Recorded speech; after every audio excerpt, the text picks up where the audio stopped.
It's Thursday, December 16th, 2021. A lot to talk about today. I want to talk about the inflation, the markets.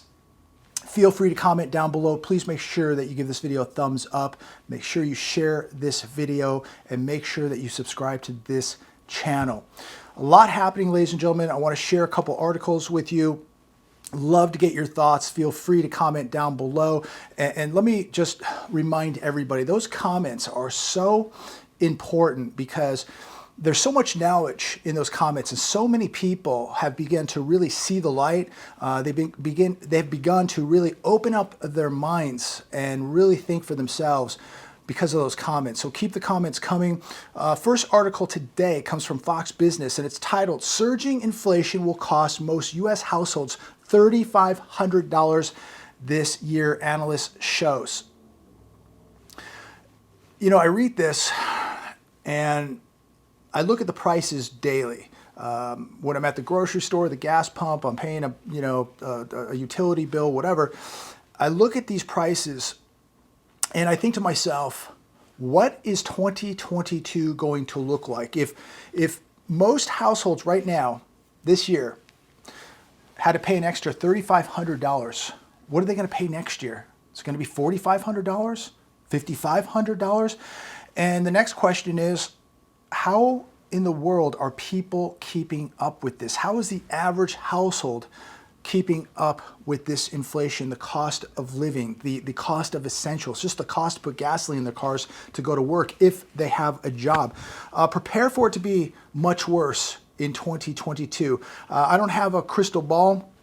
I'm not a mind reader or a fortune teller, but my gut tells me that it is going to cost the average household much more than $3,500 next year with the skyrocketing inflation. This one comes from CNBC. I thought this was an interesting one today. Should you use a personal loan to fund your holiday shopping? Here are the pros and cons. And they make it sound really appealing to go take out a personal loan so you can go Christmas shopping. Now, it's bad enough people are using credit cards, they're using buy now, pay later services, but taking out a personal loan to go Christmas shopping, lenders typically, here's a pro. This is what makes it sound so appealing and why you should do this. Lenders typically disperse funds directly to your bank account so you can start using the money immediately. Doesn't that sound wonderful? And millions of people are going to do it. They're going to do it. It says you can borrow as little as $1,000. So if you have no money today, you can go get a personal loan for $1,000 and go to the mall tonight and spend it immediately. It'll be in your bank account ASAP. Personal loan APRs are only around 9.58% on average. So over 9.5% interest on a personal loan. It amazes me that people will take on this type of debt, this type of risk, just to go out and go Christmas shopping.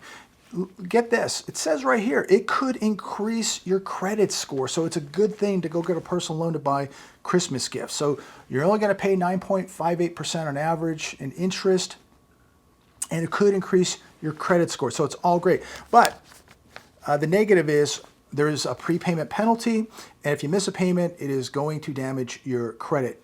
And people don't care about that. They don't think about the risk. But it's appealing that that money is going to be dispersed to your bank account immediately. You can spend it tonight. You can borrow as little as $1,000. You need $1,500. You need $2,000. It's only 9.58% APR, but that's better than the 16.5% APR you're getting on your credit card, or 24, or 25, or 29%. So they just want you to just get out there and spend. And I cannot see how this Christmas holiday season, how the retail numbers are going to be better than the prior year's retail numbers. I just don't see it. A video I did a few days ago, just talking about when I was at the mall, I was just shocked with the disappearance of people. They just were not there. And when you look at this added inflation costing households an additional $3,500, something has to give. People are just going to have to cut out the amount of money that they're using to buy presents this year. I just do not see how they were predicting a record-breaking holiday shopping season. I don't see it. The hedge today, a puzzled Wall Street reacts to Powell and the market's furious melt-up. Yesterday, after the Fed meeting, markets melted up again. And all I can say to that, a lot of people, look, myself included, thought with the news that we got yesterday that would be very, very negative for the markets. Most people agreed with that. Most people that I watched on the television, people in the comments, friends of mine, that if they even mentioned a rate hike, that it would not be good news. Markets didn't care. And the only thing I can conclude is this: the markets do not believe what the Fed is saying.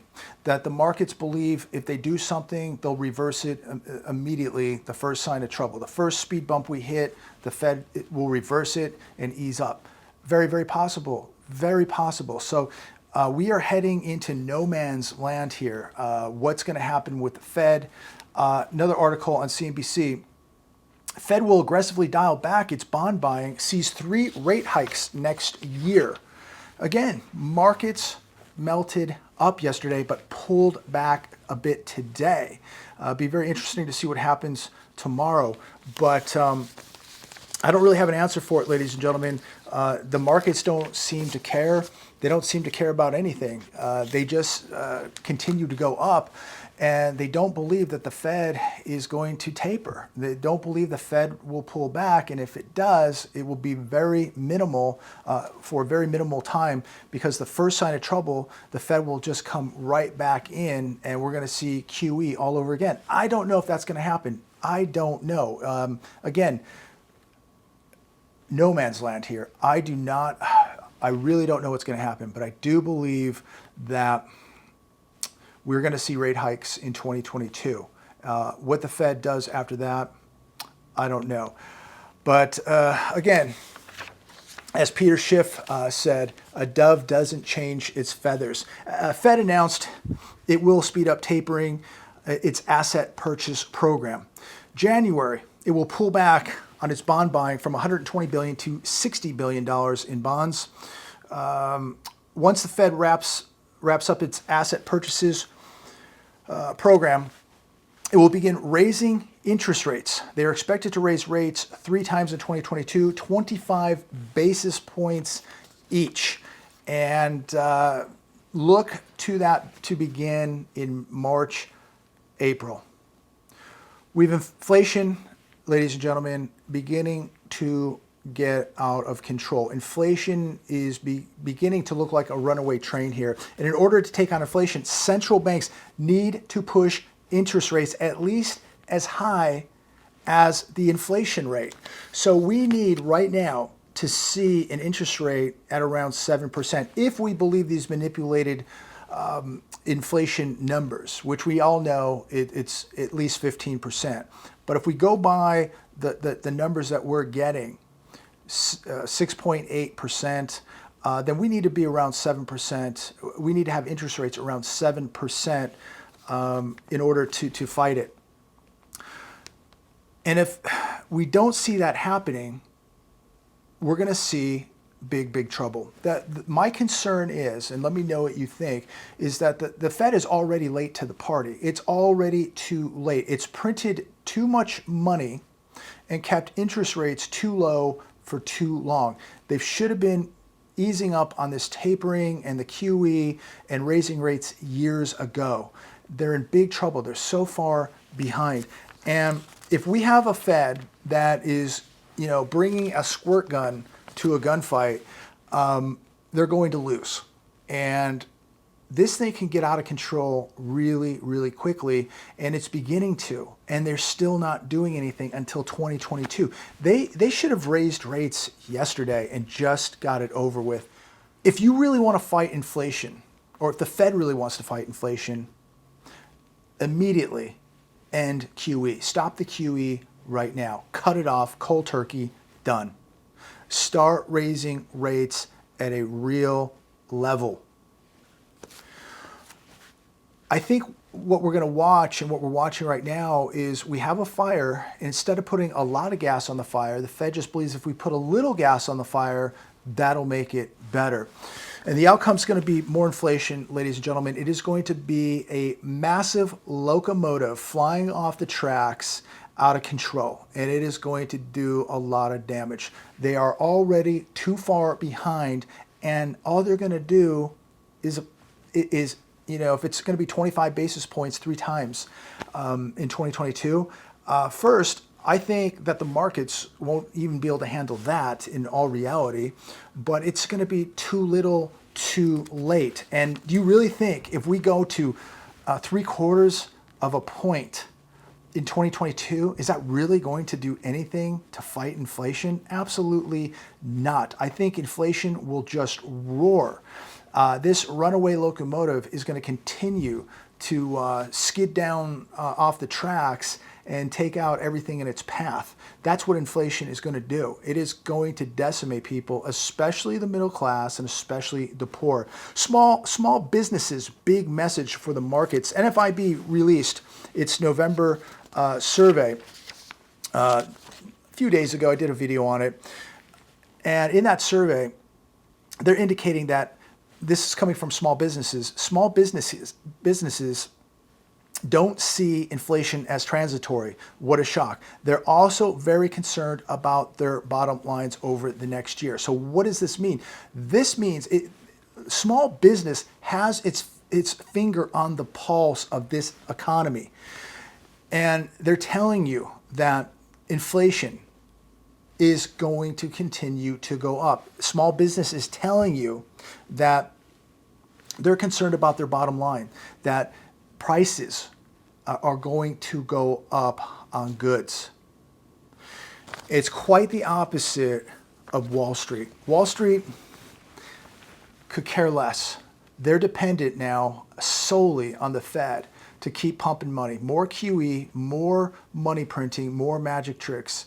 And if that, for some reason, does come to an end, you're going to see the worst economic collapse in your life. Smart enough to get rich, not smart enough to keep it. Also on the hedge. And this was a pretty interesting article. And just to paraphrase, just buy more assets with borrowed money and sit back and get rich by doing absolutely nothing and creating zero value. If necessary, borrow more money to buy back your company's shares to drive up share prices like magic. When the magic of creating trillions of dollars out of thin air and speculating on bubbles stops working, ladies and gentlemen, we are going to witness a massive, catastrophic, biblical, historic collapse. And it is coming. But as this article says, smart enough to get rich, not smart enough to keep it. A lot of people have made a lot of money on gambling on these Ponzi schemes and cryptos and the casino Wall Street. But many people with digits on a screen, many people who've gotten so-called wealthy because the price of their home went up, many people are not going to be able to keep it because they're going to keep trying to do the same thing over and over, believing that if they just keep gambling in the markets, they keep buying into the Ponzi schemes, that they buy the next hot crypto, they're going to just keep getting rich. Many people are going to get absolutely wiped out. People believe that they can continue to keep doing the same thing over and over and over again and have the same results. That's not going to happen. Eventually, something is going to give. But, you know, if you're in ETFs and stocks and cryptos and you're being paid in dollars, what happens when those dollars are worthless? What happens when all that money printing means nothing because the dollar is worthless? It doesn't matter how many stocks you own, doesn't matter how many cryptos you own, because if you can't convert this stuff into dollars, you got trouble. You got really big trouble. And so the whole system is dependent on the dollar staying up. And if the dollar collapses, and we've already lost 97% of our purchasing power with our dollar, how much is it going to take to lose the last 3%? Everything is dependent on the dollar. So as people continue to believe by repeating the same thing, they're going to get the same result every time. I believe that is not going to work much longer, because rigged markets sooner or later tumble, bubbles burst, and this is all coming to an end. And the U.S. dollar is being sacrificed for all this. What a atrocity, what we've done to our currency, the U.S. dollar. It really is quite a shame, really criminal what we've done to it. And once it goes, your standard of living is going to go with it. So be prepared. This is why I believe you must own hard, real, tangible assets. I want to close with this last article coming from The Hedge, and it's titled $313 million of distressed land developer China fortunes cashed apparently just disappeared. This was astonishing. This is incredible. A British Virgin Islands registered firm called China Create Capital Ltd. that took $313 million from distressed Chinese land developer China Fortune Land Development Company has apparently disappeared into thin air. Yes, you heard me correctly. It disappeared into thin air with $313 million. China Fortune has lost contact with the entity, according to Bloomberg. Fortune is the latest implosion for the Chinese real estate market. So, I mean, this is absolutely incredible. $313 million just disappeared. A British Virgin Islands registered firm called China Create Capital Ltd. received the money. Now there's no contact. They're gone. They've disappeared. So incredible. It really is incredible. There's a lot of risk out there, ladies and gentlemen. Be careful, who you trust with your money. Careful where you send your money, how you send your money, and who you're sending it to, and especially where you're parking your money. Is it safe? Is it really safe in that bank? Is it safe in that personal vault? This is the time, I believe, to be your own central bank. Things are going to disappear, that's for sure. And just talking about these development companies in China, do you not think that this is going to have a real effect right here in the United States of America, in our financial systems, with banks and hedge funds and pensions invested in these development companies over there in China? Do you think it won't have some sort of effect on our real estate market? I'm going to close with this. 2022, we're a couple weeks away, is going to be one of the most incredible, scariest, unbelievable years of our lifetime. I really truly do believe that. Everything that is happening geopolitically, economically, globally, it is going to be one for the record books, in my opinion. We're going to see some big, big events unfold in 2022. Make sure you prepare every which way possible. Take every day that you have and put the odds in your favor, and make sure that you put your money in safe places, and be very, very careful. Now, be very conscious of what you're spending money on. There's people taking personal loans, buy now, pay later services. They're going to payday loans. They're doing, it's credit card abuse. I mean, ladies and gentlemen, you do not want to be in massive debt when all this collapses, and it's collapsing right before your very eyes. You want to keep your powder dry. You want to be as debt-free as possible. You want to have the essentials, all of your preparations that you need in your environment. You need to be getting those right now. I cannot emphasize that enough before I leave you this evening. But it's going to be a crazy time. 2021 was unbelievable. So much damage. This economy is so damaged right now. I don't think most people understand to the extent that how damaged this economy is. And I don't know how long it's going to take to recover. I don't know if it can recover. We'll talk about that on another show. How and can this economy even recover? And when it does, what is it going to look like? Will it look like the economy from a couple years ago, which was already in trouble? I'm going to leave it there. God bless, and stay safe out there. And I look forward to talking with all of you very, very soon.